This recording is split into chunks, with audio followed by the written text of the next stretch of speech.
Hey guys, welcome to another episode of the Dark to Light podcast brought to you by Patriot Gold.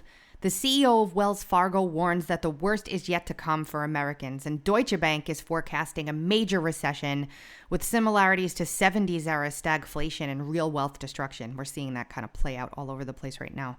If the playbook follows the 1970s, gold and silver are the standout cheap asset from this starting point, according to Deutsche Bank strategists.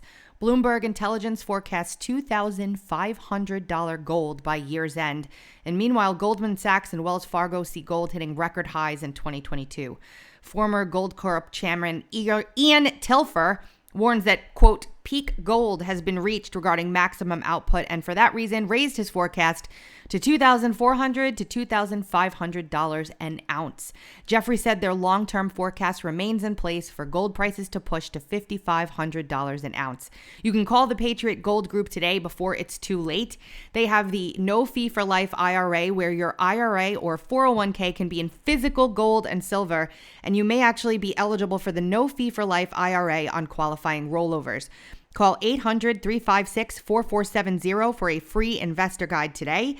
Patriot Gold Group is a Consumer Affairs top-rated gold IRA dealer 6 years in a row. Call 800-356-4470. Do it as soon as the show ends. Make sure your money is safe throughout these tumultuous times, and thank you so much. This is Radio Influence. Podcasting redefined.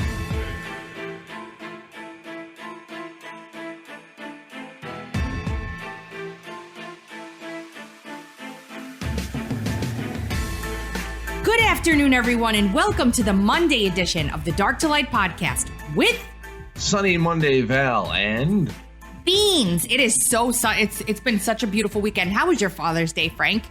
It was great. It was a nice day. I think it topped out at like 72 degrees and had a steady breeze all day.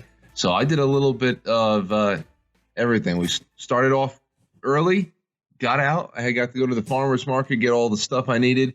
The baby was wonderful all day, as always. Okay, you say as always. You can't be telling me that you never have a day with her where she's just completely unmanageable. No, I don't. Wow, lucky you. I mean, there are days where we know she's a little off, and those are usually days. I mean, over the last year and a half, those are usually days where we know that a tooth is coming through. But even when her teeth have, she's never lost a night of sleep. I had friends tell me, Frank, for every tooth that comes in, you'll lose 2 days of sleep. She has slept through everything. Yeah, my kids never lost sleep over teeth either. Yeah, I didn't know. I was nervous about that. I wanted her to stay, gummy forever.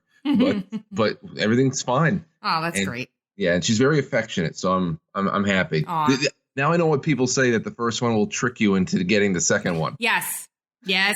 But I will tell you, my two are so different from one another. It's not even funny. Like, they're completely different people. It's Little William seems like he's a lot more chill than Viv.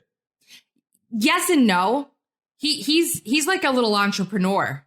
Okay. He's something else, that kid. I swear. I don't talk about him as much because he's not as activist minded, I guess you could say. That's fine. Although he is in a lot of ways. Like, he says his piece. But he's one of those people who likes to keep the peace. So he would rather, instead of asserting his opinion, just listen to everyone else talk and take it all in. He's a listener. That's good. As long as you're an activist for your own personal interest, then that's fine. Yeah. He's already planning out what he's going to do in college. Now, the boy just turned 13 in January, and he's got his whole adult life planned out, what house he's going to buy first, it's crazy. So he should start his own college. He should. I keep telling him, like, slow down, dude. Enjoy your childhood. He's like, no, I have plans. I'm like, okay. Well, the one thing I didn't do this weekend was go for a bike ride and fall off while I wasn't even pedaling. Look, everybody, listen, let's be honest. Yeah, is it embarrassing? Absolutely. The only reason why I want to talk about that is because of what the difference in coverage. Yeah. Because I saw his foot got stuck in the stirrup. Anyone could have done that. I would have absolutely done that. Right. Yes. So yeah.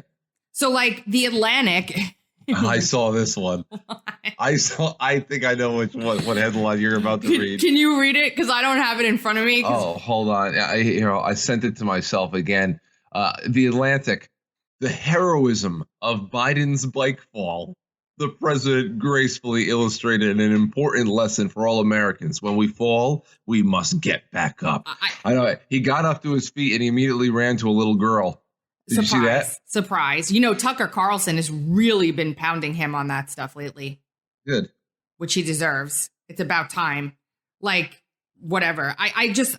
Do you remember when Donald Trump was he did the West Point graduation? And he kind of shuffled? Yeah. Yeah. He shuffled down this ramp. And when he told the story later, it was absolutely hysterical. I know. It was the greatest story ever. But like, the New York Times headline for this, Biden takes tumble during bike ride in Delaware, right? This is the Trump one with the ramp. Trump's halting walk down ramp raises new health question. Yeah, they had people from all over the country go on television to diagnose him for the next week and a half. Yeah, whether he was having a stroke, he couldn't lift a glass to his mouth, you know. Right. The whole country's at stake here. We have this man in the White House and we don't know what his health status is. Meanwhile, this guy can't even walk up a flight of stairs without tripping over himself. Mm-hmm. And that's the only reason why I want to talk to it about it, because honestly, it wasn't that big of a deal in my opinion. It wasn't. Right. Yeah. It's just, you know, we're starved for real entertainment these days. You know, we can't go on There's Nothing for Us on Saturday Night Live at 11:30 on a Saturday night anymore.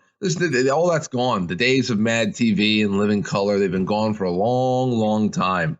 And even the nightly talk show comedians aren't comedians anymore. They're just salty activists themselves. And so, you know, when somebody falls off a bike, we have to really soak it up from time to time. That's what I say. I agree with you. And you know how we've been ever since like when I started talking about Will on like socials, which is very rarely. I call him Mr. Beanz. So everyone starts putting pictures up of Mr. Bean, Rowan Atkinson. Bean. He came out and he started saying that he basically abhors cancel culture because he says the job of comedians is to offend or have the potential to offend.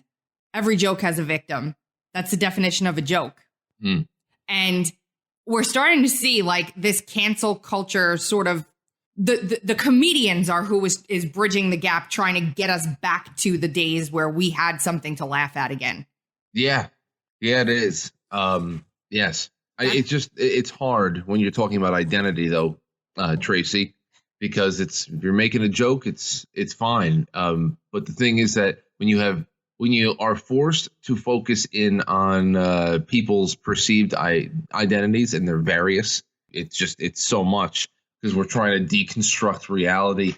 That's the level of deconstructionism we're at right now. So it's very hard because every joke actually becomes a slight against the very fabric of a person now, because that's it. There are still some comedians that are just doing weird crap. Like I like Sebastian Maniscalco because he doesn't get political. Uh-huh. Very few left. Are there any comedians left that don't get political? No. No. Very few, if any. So I like him, but this guy, comedian Kamau Bell, do you know who he is? No. I've never heard of him before, but he's a CNN host too, I guess. So I don't know. I guess the two kind of go together. What the hell? Really? Yeah. Okay. Yesterday he put out this video. It's 2 minutes long. And at first I thought it was a parody, but it ends up not being a parody here. This portion of the podcast has been edited to avoid censorship. If you guys want to hear the full version of the podcast, you can go to our Rumble channel at Uncover DC, or you can go to our website, uncoverdc.com, underneath podcasts.